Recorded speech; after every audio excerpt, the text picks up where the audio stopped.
going on Thacker and Valentine's Day, the day of love that is celebrated around the world. And unfortunately, something that not everybody gets to actually experience. Some people are sad, strange little people. They don't get to experience this wonderful occasion. Definitely can't relate. And for some of those previously mentioned people, to pass the lonely time, they watch Valentine's Day movies. Now, similar to Halloween, it's not exactly clear what makes a Valentine's Day movie a Valentine's Day movie, but most people agree it's movies that involve love. Pretty much any movie that involves a romantic subplot could be considered a Valentine's Day movie. So there are quite literally millions of movies I could have chose for this video, but I decided on 3. So without any further ado, let's take a look at 3 Valentine's Day movies for all the sad, lonely people out there.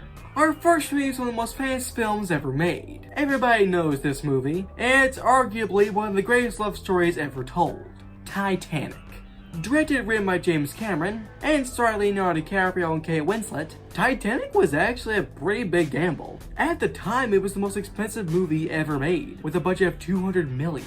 Everybody who worked on Titanic thought that it was going to be a box office disaster. But we all know that Titanic proceeded to make $1.84 billion, becoming the first film to ever make $1 billion, and of course becoming the highest grossing film of all time at the time, surpassing Jurassic Park.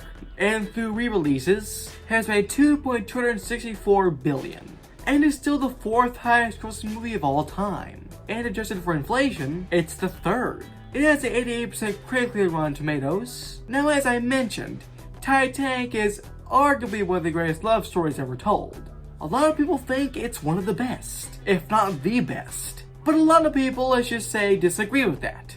But no matter what you think about the romantic side of Titanic, Titanic is still a grand story that everybody should see once in their lives. Titanic is very sad as a movie, but also it's very sad because it happened in real life, and just so many lives lost.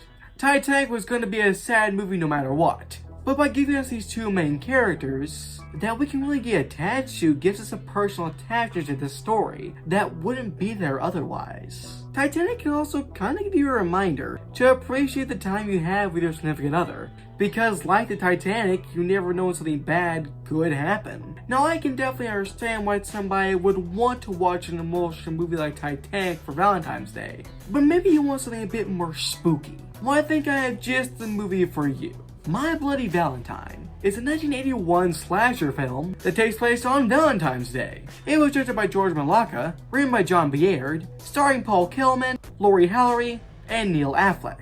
It made $5.7 million on a budget of $2.3 million, and has a 58% critically on Rotten Tomatoes. My Bloody Valentine follows a group of young adults who decide to throw a Valentine's Day party, only to anger the vengeful wrath of a maniac in mining gear who begins a killing spree.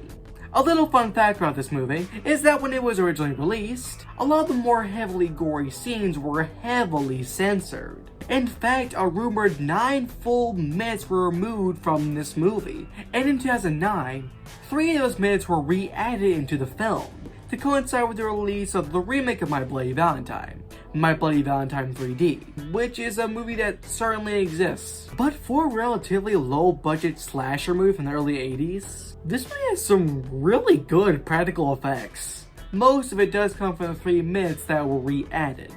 But besides that, it is kind of a generic 80s slasher movie, but it does have a bit of a charm to it.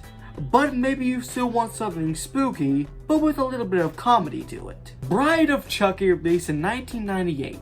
After a 7-year gap from the last Chucky film, Child's Play 3, directed by Ronnie Yu, written by Dom Mancini, starring Brad Dourif and Jennifer Tilly, with a 45% critically on Rotten Tomatoes, and it made $50.7 million on a budget of $25 million, which is actually the highest grossing Chucky movie to date.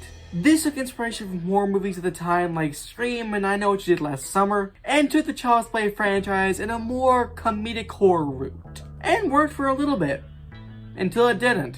But Bride of Chucky was a refreshing film for the Child's Play franchise. While yes, it did have more of a focus on comedy, it still had horror and gave a good story.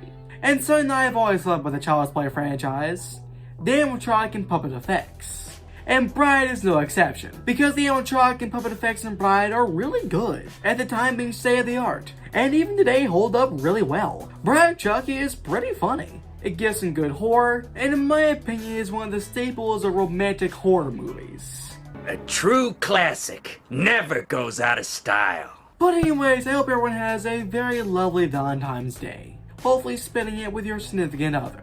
And if you're not, then I guess Chucky will have to do. Also, if you've enjoyed this video, then consider liking and subscribing. Bye guys for now, bye Scar on Thacker.